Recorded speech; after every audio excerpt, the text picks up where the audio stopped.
DPWH, aalisin na ng mandato sa pagtatayo o aalisan na ng mandato sa pagtatayo ng ilang infrastructure projects.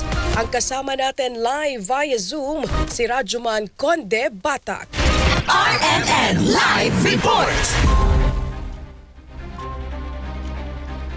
Desidido ang mataas na kapulungan ng Kongreso na tanggalan ng poder at pondo ang DPWH para sa ilang infrastructure projects. Ayon kay Senate Committee on Finance Chairman Sherwin Gatchalian, magpapasok sila ng amendments at special provisions sa ilalim ng 2026 national budget para tuluyang alisin na ang poder ng DPWH sa pagpapatayo ng mga infrastructure projects ng ibang ahensya ng pamahalaan. Sa pamamagitan ng institutional amendments, ang pondo para sa pagtatayo ng farm-to-market roads ay ililipat na sa Department of Agriculture. Ang pagpapatayo ng mga military facilities ay sa Department of National Defense. Ang pagpapagawa naman ng mga school buildings at classrooms ay ipaubaya sa Department of Education at ang mga medical and health facilities ay sa Department of Health. Natuklasan sa dinig ng budget ng mga nabanggit siya na may standard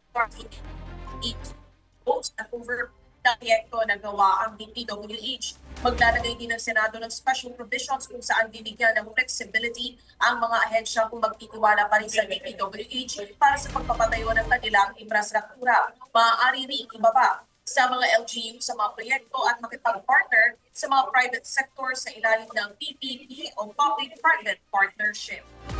Kasama mo sa DZXL RMN Manila, Rajuman Conde Batak, Tatak, RMN.